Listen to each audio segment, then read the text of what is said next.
اعوذ باللہ من الشیطان الرجیم بسم اللہ الرحمن الرحیم الف لام میم احسب الناس ان یترکوا ان یقولوا آمنا وهم لا یفتنون۔ کیا لوگوں نے یہ سمجھا تھا کہ وہ چھوڑ دیے جائیں گے صرف یہ کہنے سے کہ ہم ایمان لے آئے اور انہیں آزمایا نہ جائے گا؟ اب دیکھ رہے ہیں، اب وہی تیکھا انداز ہے، اظہار ناراضگی ہے، اظہار خفگی ہے، اس لیے کہ تم سے پہلے جو کچھ ہوا ہے۔ اب یہ 3 آیتیں میں آپ کو نوٹ کرا چکا ہوں۔ سورہ بقرہ کی آیت نمبر 214، ام حسبتم ان تدخلوا الجنة ولما يأتكم مثل الذين خلوا من قبلكم مستهم البأساء والضراء وزلزلوا حتى يقول الرسول والذين آمنوا معه متى نصر الله ألا إن نصر الله قريب۔ یہ آیت ہم پڑھ چکے ہیں۔ اسی کی ہم مضمون آیت جو ہے سورہ آل عمران میں آئی ہے، آیت نمبر 142۔ اسی کی ہم مضمون آیت آ چکی ہے سورہ توبہ میں، آیت نمبر 16۔ لیکن یہ کہ یہ مکی قرآن میں یہ آیت ہے، یہ ہے جڑ اور بنیاد، جو ہے کہ اس کا ظہور جو ہو رہا ہے، پھر یوں سمجھیے کہ یہ کلی کھلی ہے تو 3 اس کی جو پتیاں نمایاں ہوئی ہیں اس آیت کی، وہ سورہ بقرہ، سورہ آل عمران اور سورہ توبہ میں ہے۔ حسب الناس، اور ناس کہا ہے، یہ بھی نہیں کہ اہل ایمان کو یہ غلط فہمی ہو گئی تھی، یہ بھی ایک طرح سے عتاب کا انداز ہے، اللہ تعالیٰ ناراضگی کا اظہار کر رہے ہیں، تم جلدی مچا رہے ہو۔ احسب الناس ان یترکوا ان یقولوا آمنا وهم لا یفتنون، کیا لوگوں نے یہ سمجھا تھا کہ وہ یہ کہنے سے جنت میں داخل ہو جائیں گے، چھوڑ دیے جائیں گے کہ وہ ہم ایمان لے آئے، انہیں آزمایا نہ جائے گا؟ وَلَقَدْ فَتَنَّا الَّذِينَ مِن قَبْلِهِمْ، ہم نے تو جو بھی ان سے پہلے تھے ان کو بھی آزمایا ہے، ہر ایک کو آزمایا۔ آزمائش کے بغیر ہم نہیں کسی کے ایمان کو تسلیم کرتے۔ فَلَيَعْلَمَنَّ اللَّهُ الَّذِينَ صَدَقُوا وَلَيَعْلَمَنَّ الْكَاذِبِينَ، تو اللہ تعالیٰ تو ظاہر کر کے رہے گا، لفظی ترجمہ تو ہوگا اللہ جان کر رہے گا، لیکن اللہ تعالیٰ کا علم تو قدیم ہے، جو کچھ ان کے دلوں میں اللہ جانتا ہے، لیکن اللہ ظاہر کر دے گا کہ کون کتنے پانی میں ہے، کون منافق ہے، کون ضعیف الایمان ہے، کون قوی الایمان ہے، کون صادق الایمان ہے، کون جو ہے جھوٹ موٹ کا مومن بنا ہوا ہے، کون وہ دودھ پینے والا مجنو ہے اور کون واقعتاً جانثار مجنو ہے۔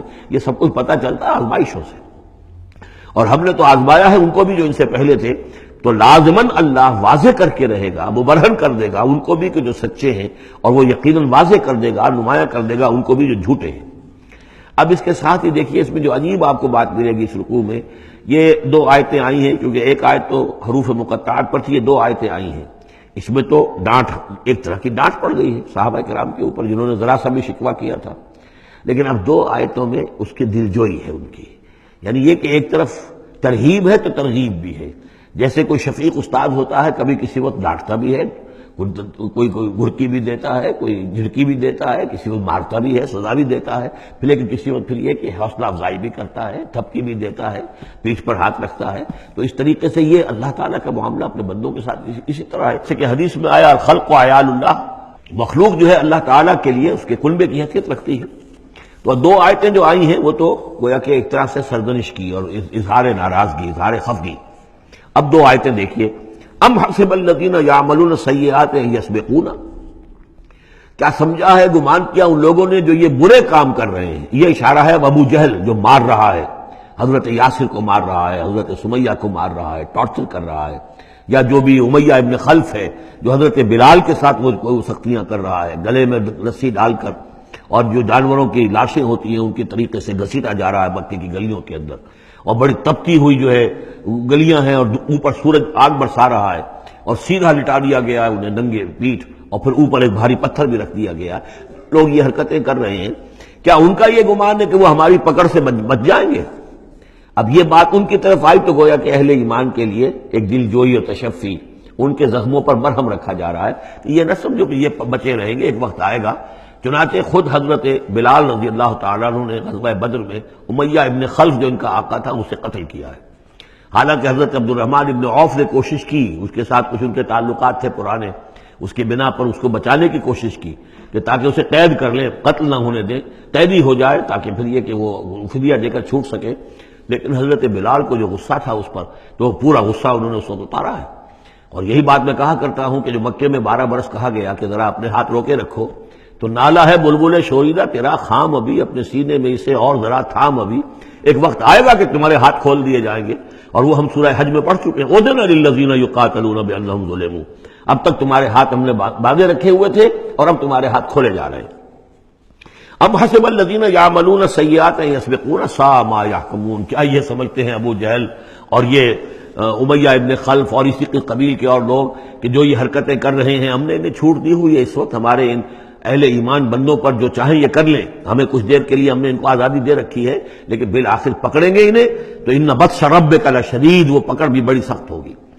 دوسری آیت جو ہے مزید ان کی دلجوئی کے لیے، من کان یرجو لقاء اللہ فإن اجل اللہ لآت، جو کوئی بھی اللہ سے ملاقات کا امیدوار ہے اسے یقین رکھنا چاہیے کہ اللہ کی ملاقات کا وہ معین وقت آ کر رہے گا۔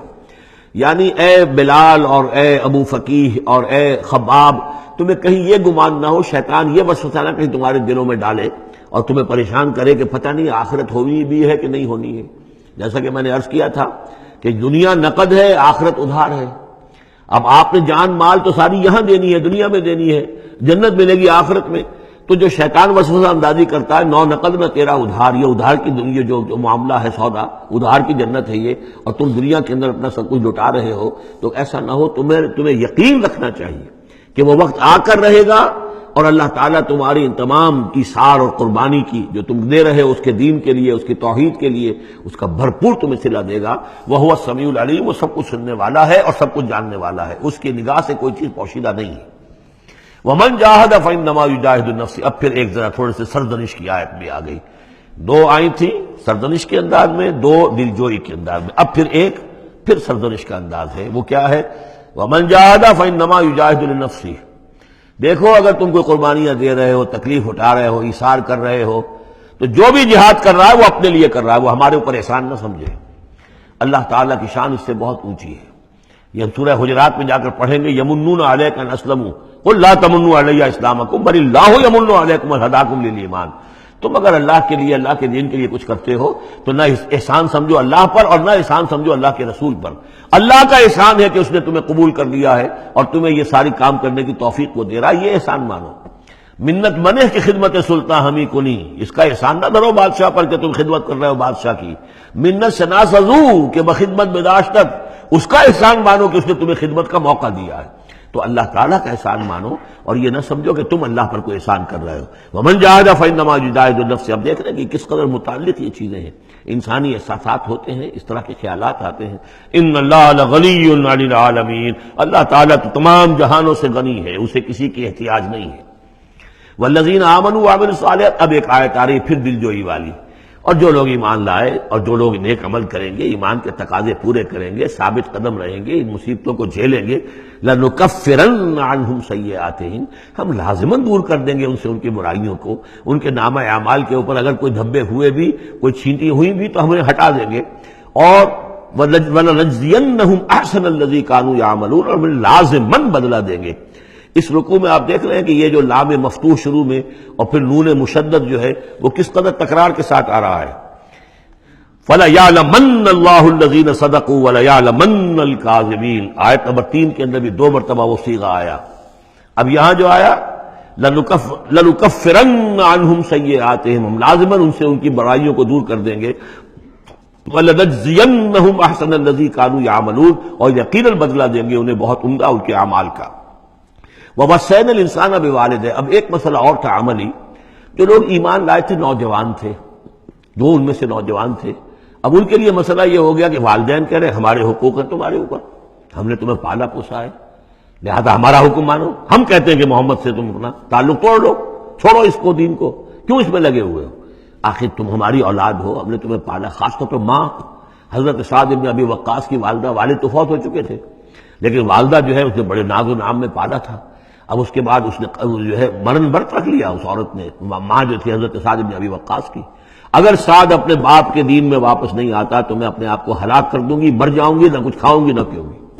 اب دیکھیے اس نوجوان سلیم الفطرت نوجوان جو ایمان لایا ہے محمد صلی اللہ علیہ وسلم، بہرحال وہ ایک شریف انسان ہے، نوجوان ہے، ماں کی یہ حالت دیکھ رہا ہے تو کتنے بڑے امتحان سے دوچار ہو گیا۔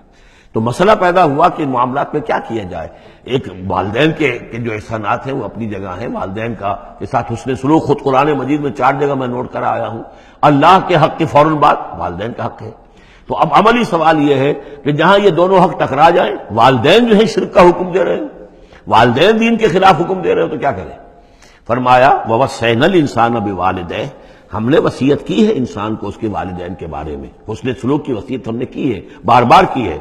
وَإِن جَاهَدَاكَ لِتُشْرِكَ بِمَا لَيْسَ لَكَ بِهِ عِلْمٌ، لیکن اگر وہ تم پر دباؤ ڈالیں، تم سے جہاد کریں. اب دیکھیے جہاد کا لفظ یہاں مشرک والدین کے لیے آ رہا ہے. جہاد جد و جہد کرنا، کوشش کرنا، دباؤ ڈالنا. وَإِن جَاهَدَاكَ لِتُشْرِكَ بِمَا لَيْسَ لَكَ بِهِ عِلْمٌ، کہ میرے ساتھ تم شریک کرو اور شرک کرو میرے ساتھ، اور شریک ٹھہراؤ ایسی چیزوں کو جس کے لیے تمہارے پاس کوئی علم نہیں. فَلَا تُطِعْهُمَا، تو ان کا کہنا نہ مانو. گویا کہ یہاں وہ اپنی لمٹ سے ایکسیڈ کر رہے ہیں. اب والدین کے حقوق ہیں لیکن اللہ کے حقوق کے بعد، اللہ کے حقوق سے پہلے نہیں.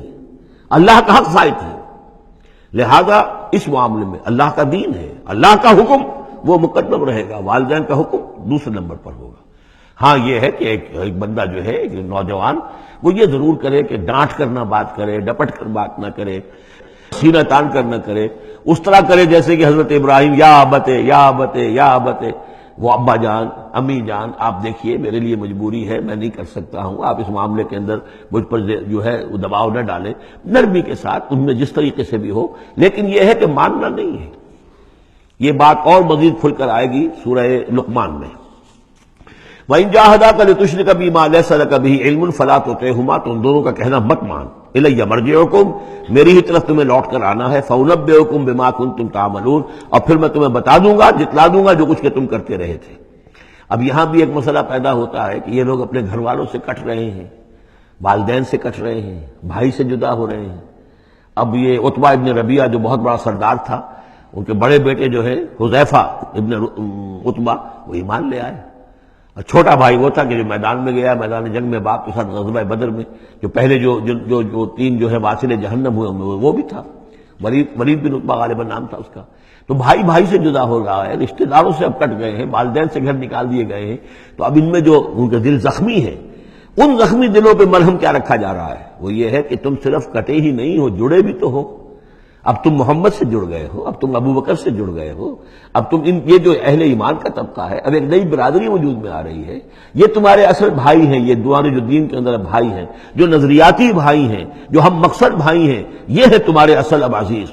تو اللہ تعالیٰ نے اگر تمہیں کٹنے کا بھی حکم دے دیا ہے، لیکن یہ کہ اس نے تمہارے لیے ایک رفاقت فراہم کی ہے. والذین آمنوا وعملوا الصالحات لندخلنہم فی الصالحین، اور یقیناً وہ لوگ جو ایمان لائے اور نیک عمل کریں انہیں داخل کریں گے صالحین میں. اور یہ داخلہ دنیا میں بھی ہو گیا. محمد رسول اللہ نے انہیں چھاتی سے لگایا، سینے سے لگایا. اور جیسا کہ 2 دفعہ ہم پڑھ چکے ہیں، حضور کو اللہ تعالیٰ حکم دے رہا ہے کہ آپ ان کے سامنے ذرا اپنے کندھے تواضع، آپ اے محمد آپ تواضع اختیار کیجئے، ان کے سامنے اپنے کندھے جھکائیے. وَاخْفِضْ جَنَاحَكَ لِلْمُؤْمِنِينَ، اور وَاخْفِضْ جناحک لمن اتبعک من المؤمنین 2 دفعہ آ چکا، سورہ ہجر میں آ چکا، سورہ طٰہٰ میں آ چکا. تو گویا کہ یہ اللہ تعالیٰ نے اپنا احسان بتایا. اور پھر آخرت میں اولئک مع الذین انعم اللہ علیہم من النبیین والصدیقین والشہداء والصالحین، ان کی رفاقت حاصل ہوگی. صدق اللہ العظیم.